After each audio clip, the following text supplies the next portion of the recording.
Bonjour tout le monde et bienvenue dans les 7 clés de vigilance pour les émotions. Je suis très contente de vous le partager. En fait, c'est beaucoup de recherches, d'études et surtout d'expériences, d'expertise que je me permets de vous partager à travers le vécu de mes clients, à travers mon vécu. Donc, bienvenue dans cette capsule audio. Aujourd'hui, je t'invite à prendre un moment pour toi. Un moment de calme et d'attention bienveillante. Donc, on débute. Si tu veux bien, fermer tes yeux et de porter attention à ta respiration. Non pas pour la changer, mais tout simplement pour l'observer. Et encore plus précisément en mettant ta main en dessous de ton nez.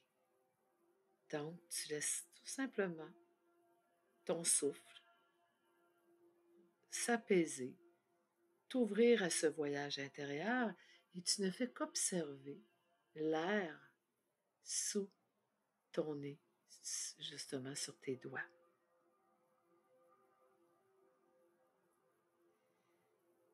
Je m'apprête à te donner des clés qui m'ont permis à moi et qui me permettent encore de développer de plus en plus la maîtrise de ces émotions, de ces pensées, de connaître mes besoins. Donc, prends tout le temps dont tu as besoin. Donc, tu peux mettre sur pause. Après, tu repars. Donc, c'est d'aller à son propre rythme.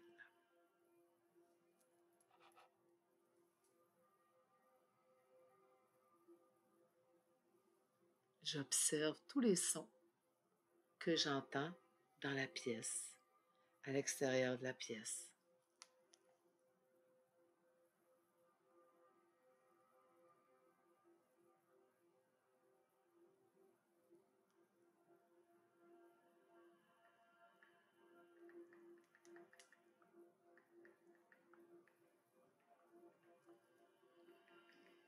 Je mets mon attention sur mes tensions, mes sensations, ce qui est très important, puisqu'il n'y a pas de transformation sans sensation du corps.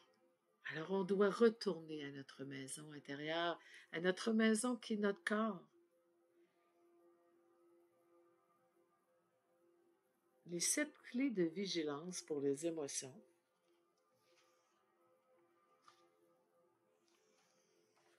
Eh bien, c'est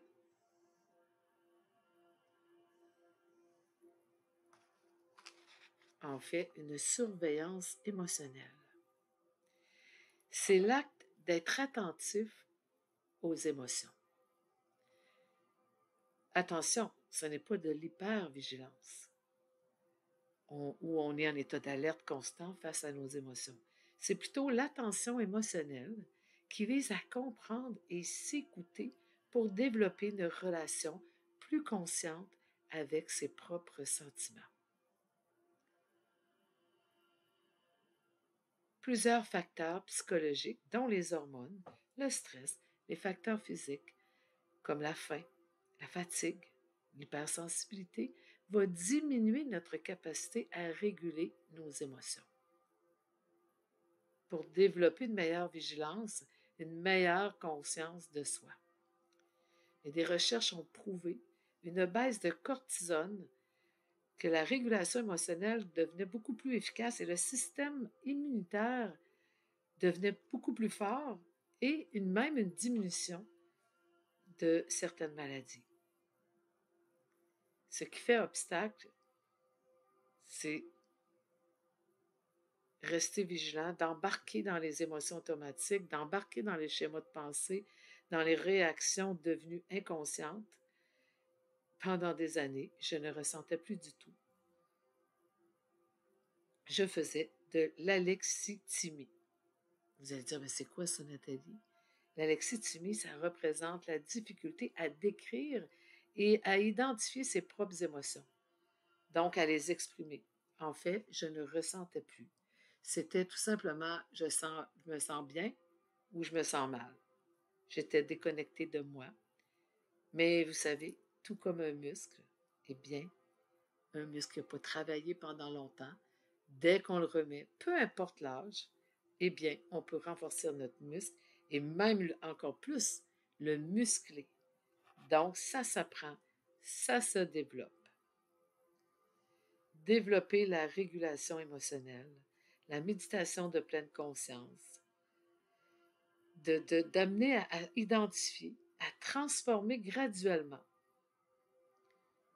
Il faut savoir qu'on a développé, tout le monde, des schémas pour se protéger. Ces schémas, on les appelle, font partie, c'est des pensées automatiques, des schémas de pensée qui ont été créés par Aaron Beck, le fondateur de la thérapie cognitivo-comportementale. C'est nos croyances de base.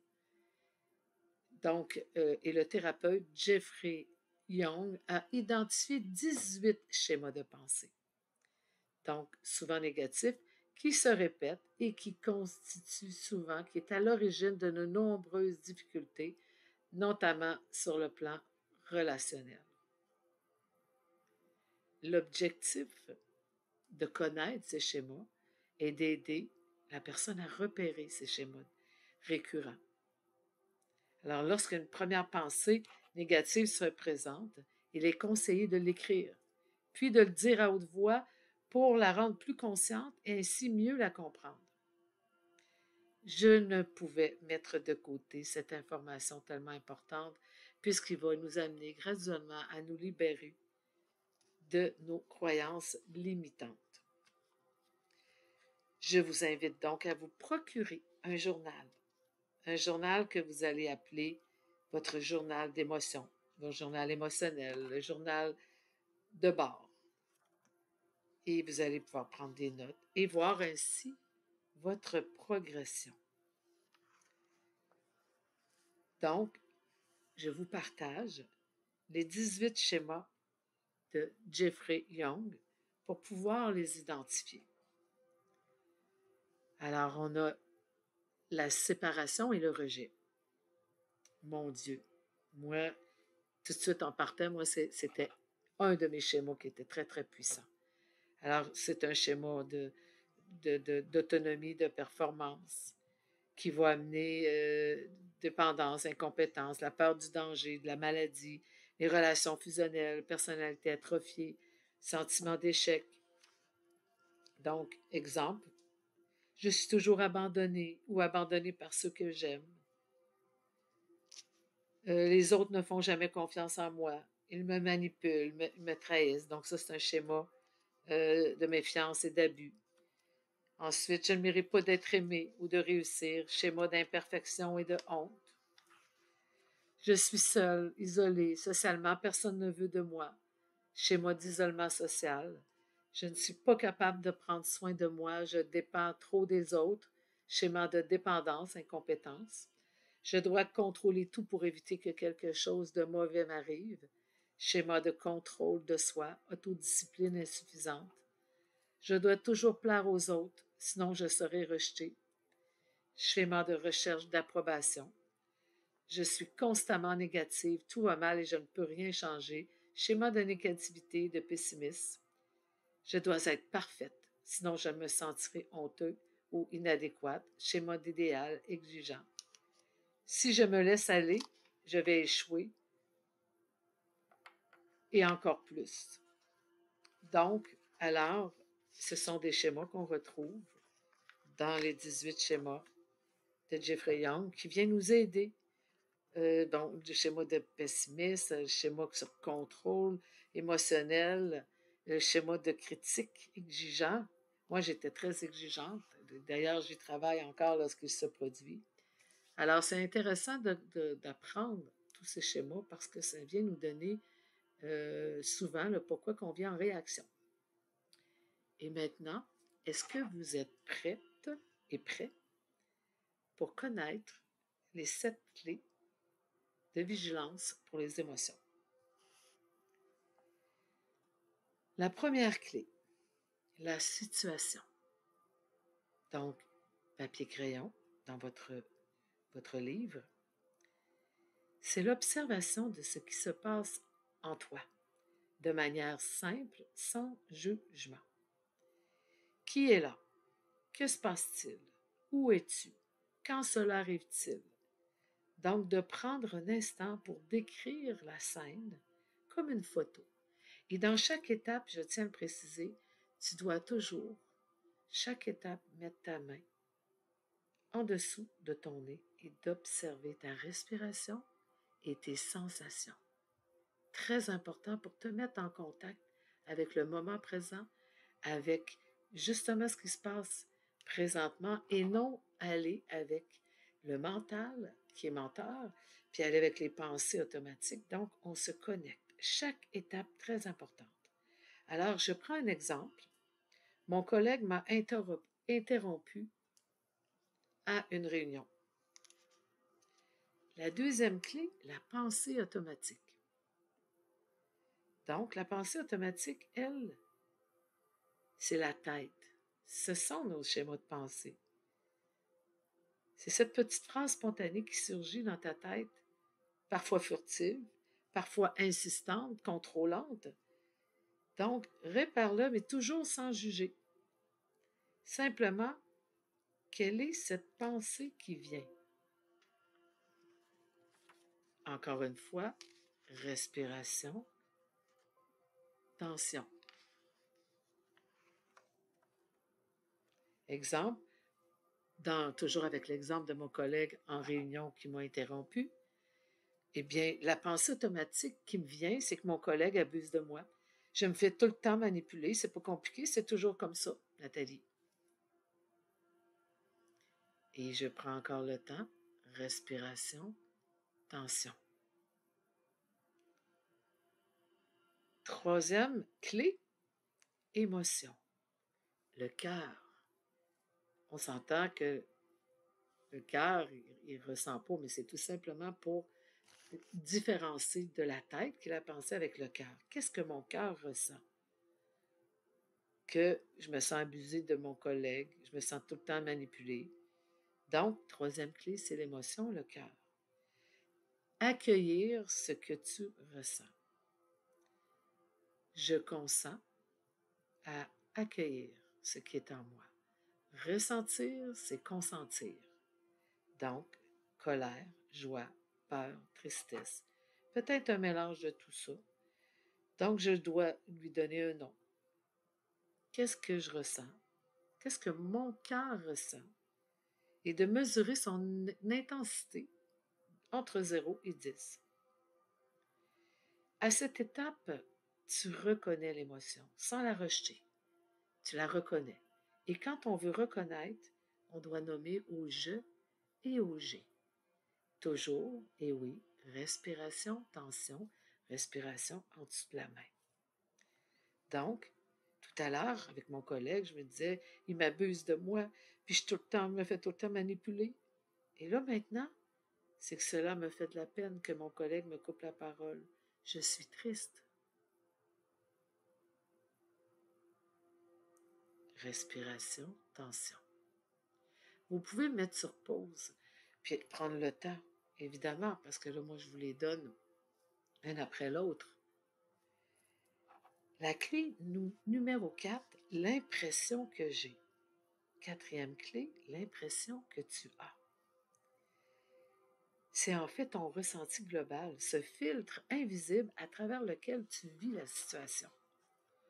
Peut-être as-tu l'impression d'être rejeté, incompris, soutenu, ou aimé, ou pas aimé.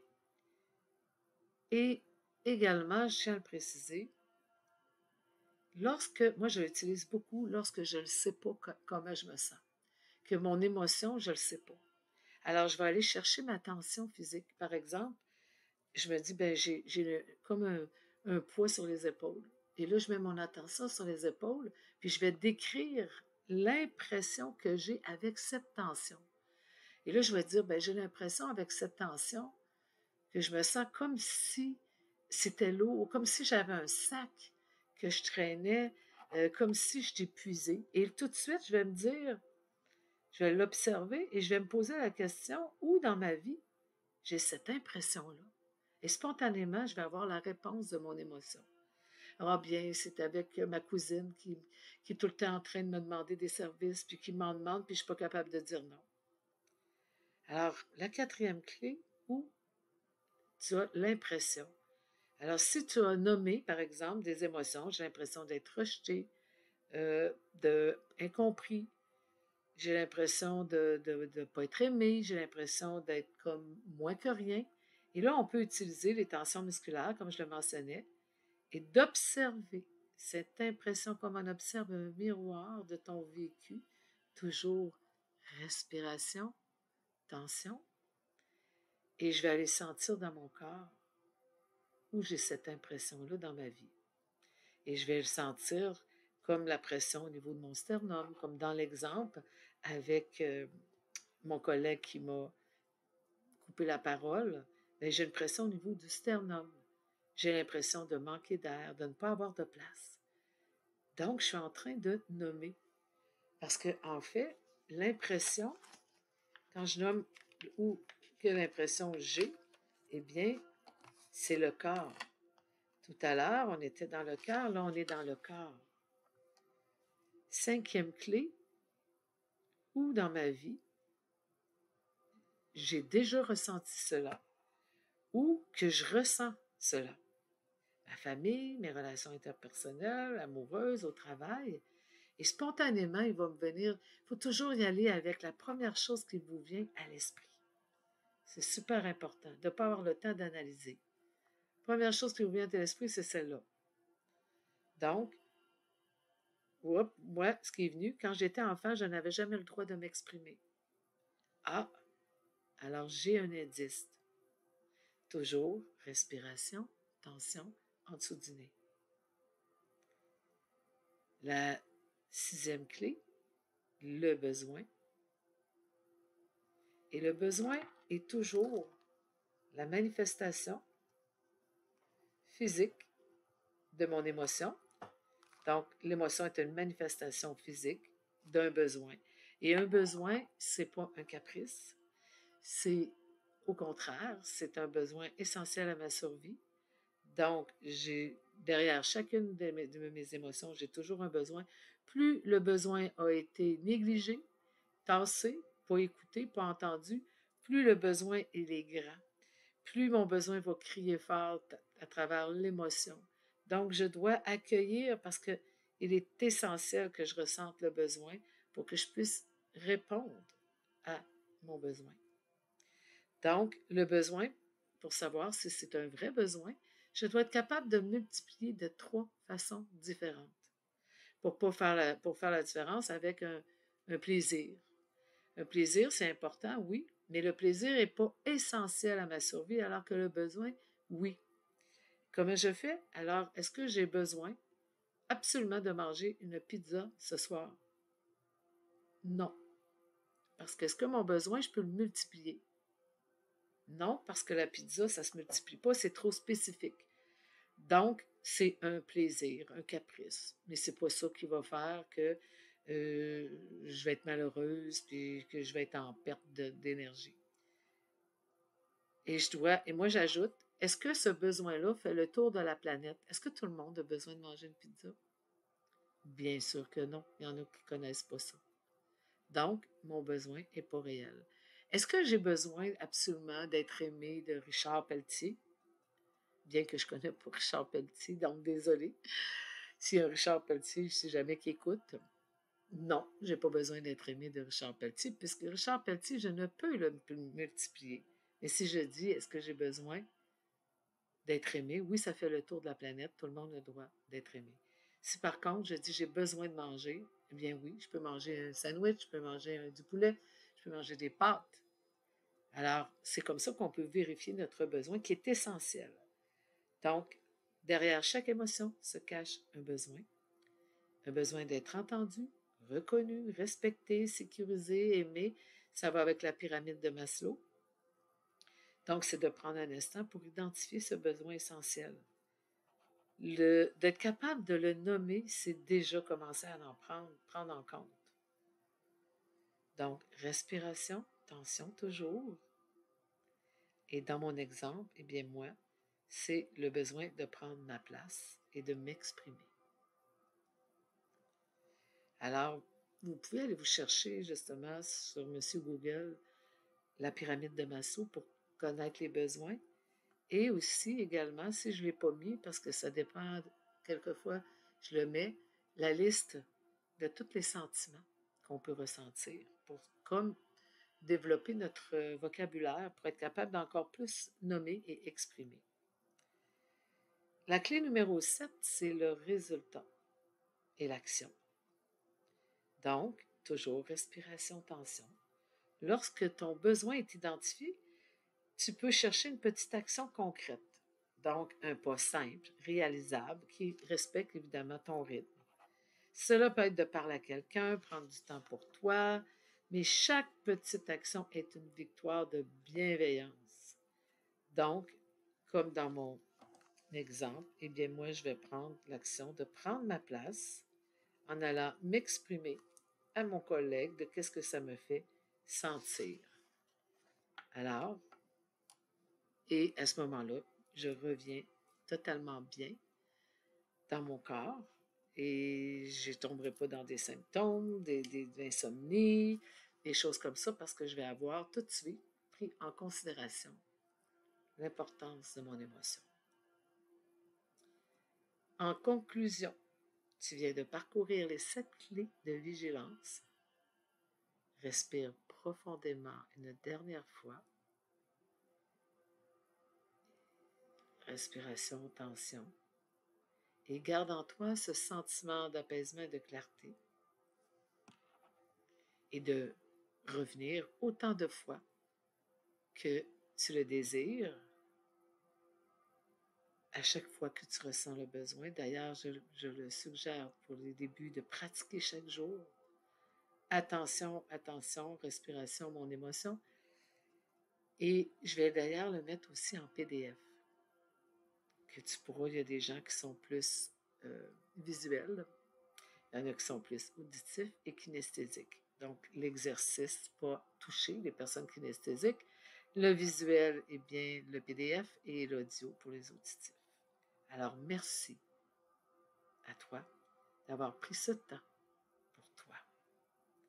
Et n'oublie pas, je suis toujours à ton service.